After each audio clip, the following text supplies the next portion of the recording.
양해 말씀 부탁드리겠습니다. 자, 오늘 첫 번째 발표 진행하도록 하겠습니다. 안녕하세요. 저는 한국교통대학교 철도경영물리학과에 재학 중인 22학번 진호라고 합니다. 반갑습니다.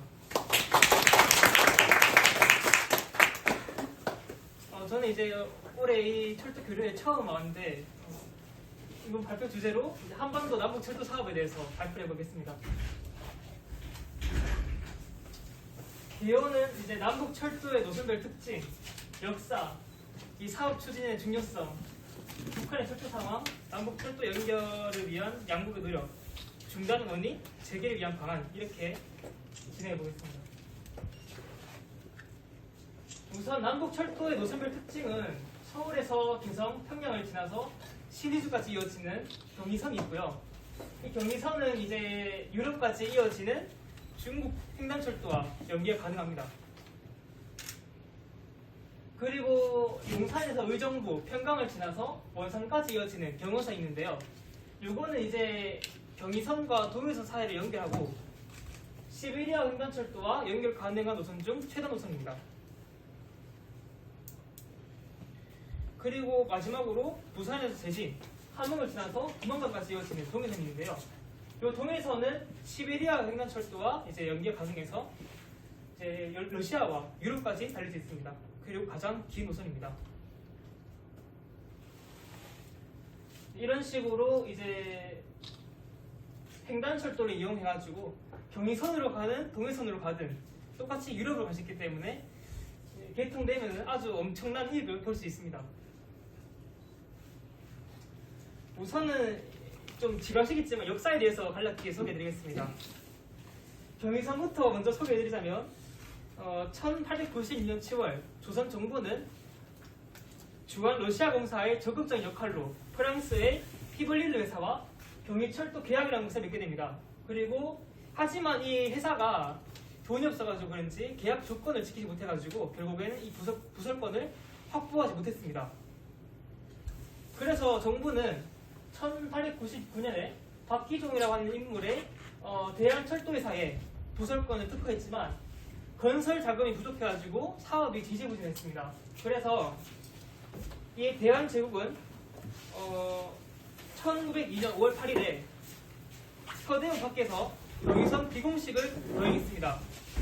이제 이 나라가 직접 경의선 만들겠다 이런 포부를 가지고 했는데 그때는 이제 일본이 가만히 있지 않고 이제 요 경의선을 군용철도를 짓겠다라고 마음 먹어가지고 임시 군용철도반부라는 것을 설치하게 됩니다. 그렇게 해서 경의선을 군용철도로 짓게 됩니다.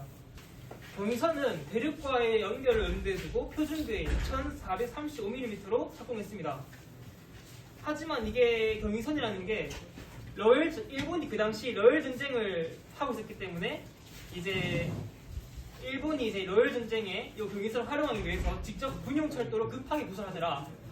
그 당시 우리나라 이제 조선이라는 땅에 있는 백성들이 완전히 수탈이 있습니다. 예를 들어서 토지 강제 수용, 가옥 파괴, 약탈, 강제 노역을 시키면서 백성들이 그 당시 철도에 대해서 아주 반감을 가지게 되었습니다. 그럼에도 불구하고 일본은 이 1906년 2월 25일 청천강 철교를 준공하면서 4월 3일에 용산 신의주 간 전 구간을 운행할 수 있게 하였습니다. 그리고 대륙과 연결을 위해서 1911년 11월 1일 신의주와 중국 단둥을 잇는 압록강 철교를 이제 짓게 되었고 그로 인해서 서울 남대문과 만주의 장춘간을 주 3회 달리는 직통급행열차를 운행하기로 했습니다. 그리고 경원선에 대한 역사에 대해서 말씀을 드리겠습니다. 경원선에서 이제 원산, 경원선의 종점인데 원산이 당시 조선의 주요 어항이었고요. 전략적 요충지였기 때문에 당시 프랑스와 독일, 일본의 경원철도 부설권을 요구하는 목소리가 아주 컸습니다. 하지만 조선 정부는 다시는 이제 해외에다가 부설권을 주지 않겠다라는 마음가짐을 해가지고 박기종의 대한동래철도 용달회사에 경원선 부설을 허가했습니다. 하지만 이 회사마저 자본조달에 실패하면서 결국에 무산됐습니다. 하지만 이 굴하지 않고 대한제국정부는 우리가 직접 만들겠다 해가지고 서북철도부라는 걸 설치해야 되는데 이제 그래서 이제 경의선과 경운선에 대한 다력 건설 의지를 강력하게 표명했습니다. 하지만 일본은 가만히 있지 않습니다. 1903년 일본은 경원철도 차관 계약을 맺어가지고 실질적인 부설권을 확보하였고 그리고 이제 일본이 경원선을 군용철도로 건설할 것임을 강력히 통보했습니다. 하지만 러일 전쟁이 예상보다 일찍 끝내가지고 경원선 건설이 잠시 중단했습니다. 하지만 1910년 강자병 이후에는 경원선을 짓는 것이 이제 일본에게 상대적으로 이익이 많이 된다라고 생각을 해가지고 다시 경원선 건설을 재개했습니다. 그래서 1914년 8월 14일에 세포 고산 26.1km 개통으로 222.7km 길이의 전 노선을 완공하게 됩니다. 이 남북철도 사업 추진 중요성은 남북철도 연결 사업은 남북의 인적, 물적 교류를 하나로 잇는 가장 필수적인 기반 사업입니다. 우선 이 당시 문정부 때 일을 했던 건데 한동해 벨트, 환서 벨트, 이제 접경지역 벨트라고 이제 3대 벨트로 이루어져 있는 한반도 신경제도로 만들었습니다. 자세히 말씀드리면 한동해 벨트는 에너지와 자원에 관련된 사업, 환서해 벨트는 교통, 물류, 산업 발전, 접경지역 벨트는 두 벨트를 연결하고 관광지로 개발하는 그런 3대 벨트를 만들고자 했습니다. 당시 이재 재경제정책연구원 원장의 말씀으로는 한반도 신경제지도가 현실화되고 경제효과가 나온다면 7의 경제대국 정도는 무난하고 더 욕심도 줄여볼 수 있다. 이런 자신감을 나타내는 그런 말씀하셨습니다. 이 남북 철도 사업을 진짜 현실화시키게 되면은 철도로 유럽 수출길을 열리게 되고 이로 인해서 선박을 이용할 때보다 운임도 컨테이너 한 대당 1,000달러 가량 절약될 수 있습니다. 그리고 중국, 러시아, 유럽 등과 육로 교역이 가능해지면서 세계 GDP의 60%를 차지하는 유라시아 경제권의 편입이 가능합니다. 부산에서 모스크바까지 배로는 30일, 철도로는 14일이 걸리는 아주 엄청난 결과를 불러일으킬 수 있습니다. 또한 이제 한반도의 남북 철도를 유라시아 대륙 철도가 있게 되면은 한반도를 물류 종착지로 만들 수 있다. 이런 엄청난 경제적 효과를 얻을 수 있습니다. 계속 장점을 말씀을 드리지만 이제 경의선이 중국 횡단철도와 연결될 경우에는 2030년을 기준으로 해서 경의선을 통한 철도 물동량은 3,015만 톤이 된다. 경의 고속철도라 해가지고 서울에서 신의주까지 2시간 반 만에 주파하는 고속철도가 놓인다면 물류 비용 절감으로 경제 활성화 효과를 기대할 수 있다.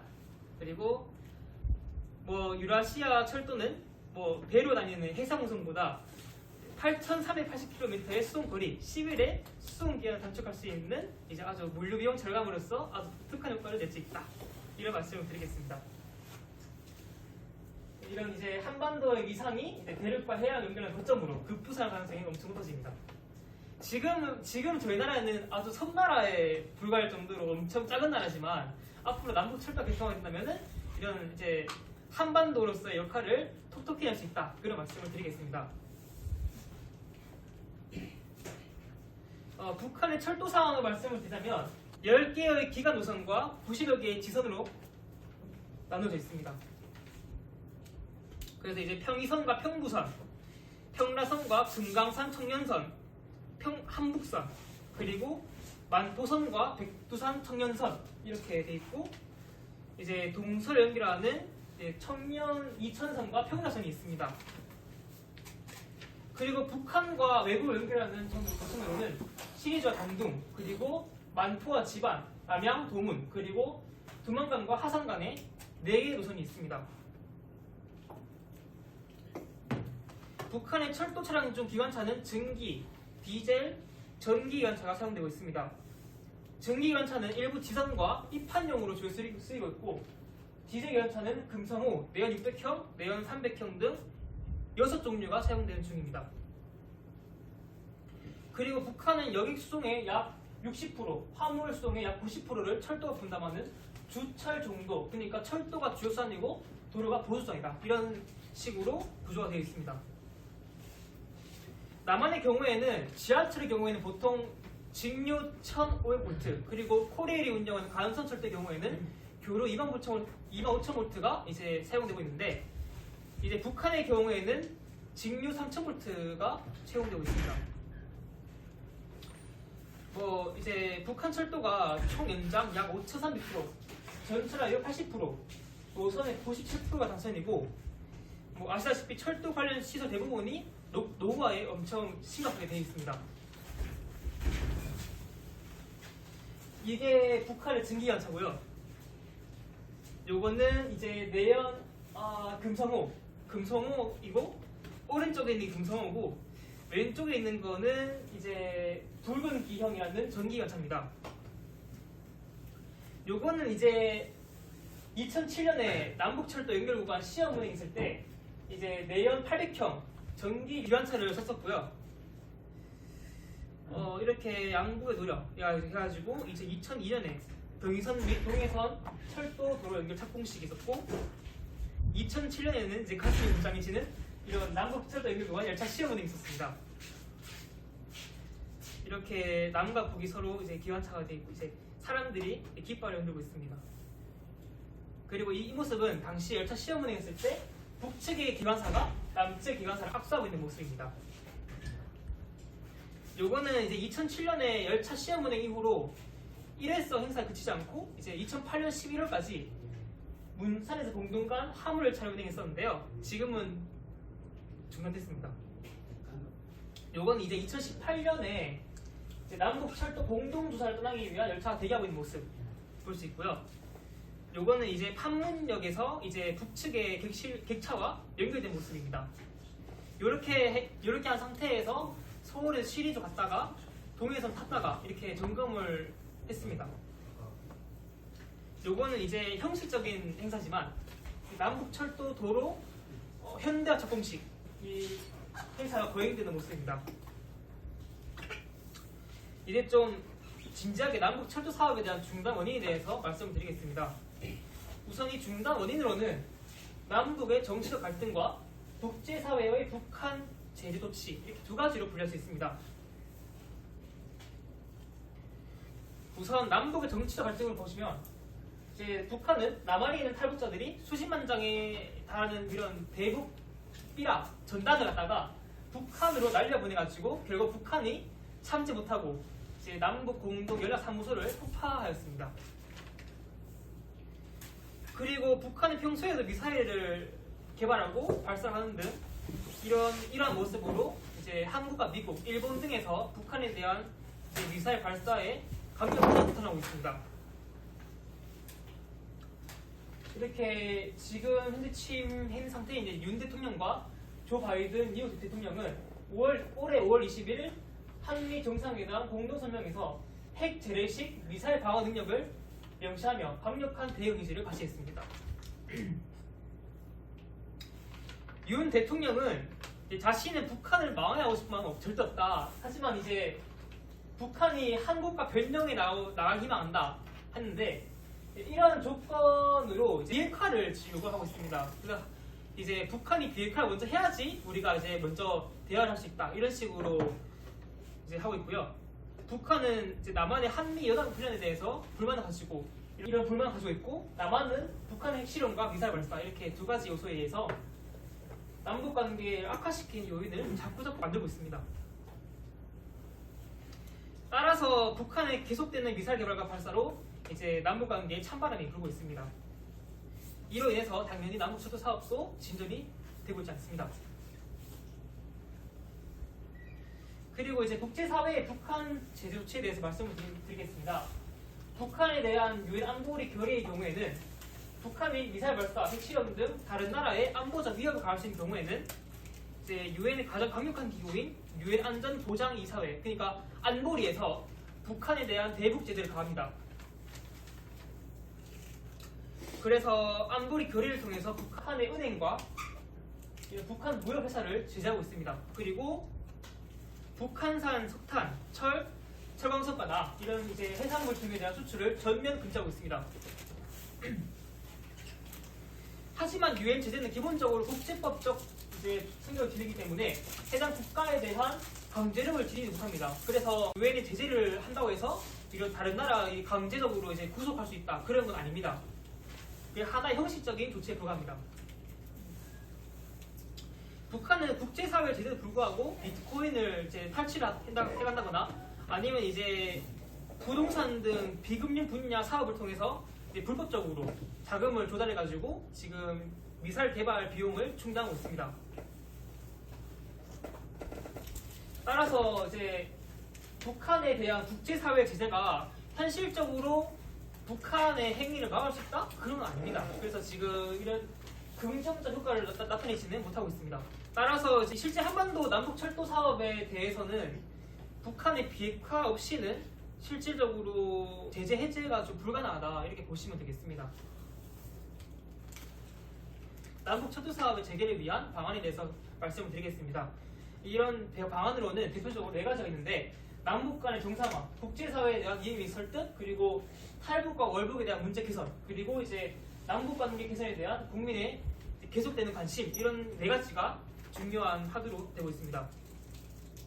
우선 남북 관계 정상화에 대해서 말씀드리자면 현재 남한 입장으로서는 이제 핵 위협에는 강경히 나가겠다. 하지만 언제든지 남북 간 대화는 열려 있다. 이런 식으로 보고 있고요. 북한으로서는 한미 훈련부터 멈춰라. 한미 훈련부터 먼저 중지를 시키고 만약에 훈련을 계속 진행한다면 이제 이러한 대화는 더 이상 없을 거다. 이런 입장입니다. 이런 입장의 차이를 극복하려면 별 수 없습니다. 남북 간 대화가 필수입니다. 우선 이런 남한은 북한에게 계속해서 대화 요구를 해야 되고 북한은 적극적으로 남한과 대화를 해야겠다는 의지를 가지고 이제 수락을 해가지고 대화부터 먼저 해야 됩니다. 그리고 북한은 지금 현재 발생하고 있는 미사일 발사와 실험 같은 것들을 이제 이러한 극단적인 행위를 멈춰야 될 것입니다. 그리고 국제사회에 대한 이해 및 설득을 보시면 남북 철도 사업은 뭐 아시다시피 중국과 러시아의 이런 해외에서도 이익을 볼 수 있기 때문에 북한과 접촉할 수 있는 이제 중국과 러시아 이런 나라에서 북한에게 좀 약간 남한에 대한 이런 의견을 좀 보내가지고 대화의 의지를 북한이 좀 가질 수 있게 협조를 한다면 남북 철도 사업 재개에도 확실하게 이제 도움이 될 것 같습니다. 그리고 현재 남북 철도 사업은 유엔 안보리 결의에 의해서 제한받고 있습니다. 그래서 이러한 내북 제재 면제를 통해서 남북 철도 사업이 정상적으로 진행될 수 있도록 이러한 이제 남북의 계속되는 대화와 북한의 비핵화 등 남북 평화에 도움이 될 수 있는 성과를 내야 할 것입니다. 그리고 남북 철도가 개통될 경우에는 북한 주민들이 철도를 이용해서 월북이나 탈북을 하는 그런 문제가 발생할 수 있습니다. 그래서 왕복 승차권을 의무적으로 이제 발매를 하도록 함으로써 탈북이나 월북을 할 수 없게 만들면은 될 것 같습니다. 그리고 북한이 이제 자국민에 대한 이런 복지 체제 같은 거를 개선해가지고 애초에 탈북 문제가 발생하지 않게 이래 만들면은 좋을 것 같습니다. 그리고 국가 안보 체제를 점검하고 개선하는 것도 중요합니다. 마지막으로 남북 관계 개선에 대한 이제 우리 국민들의 관심이 필요한데 이제 이런 거는 이제 SNS를 이용해서 이제 남북 관계 개선과 남북 철도 사업에 대한 이런 계속되는 이제 홍보를 해야 할 것입니다. 그리고 이제 학생 대상으로 해가지고 이러한 남북 관계 관련 활동, 뭐 예를 들어서 교육 활동이라든지 서포터스 활동 이런 걸 통해서 남북 철도 사업에 대해서 조금이나마 관심을 가질 수 있게 만들면 좋겠습니다. 그리고 남북 관계 개선과 남북 철도 사업에 대한 국민의 자발적인 관심도 중요한 것 같습니다. 감사합니다.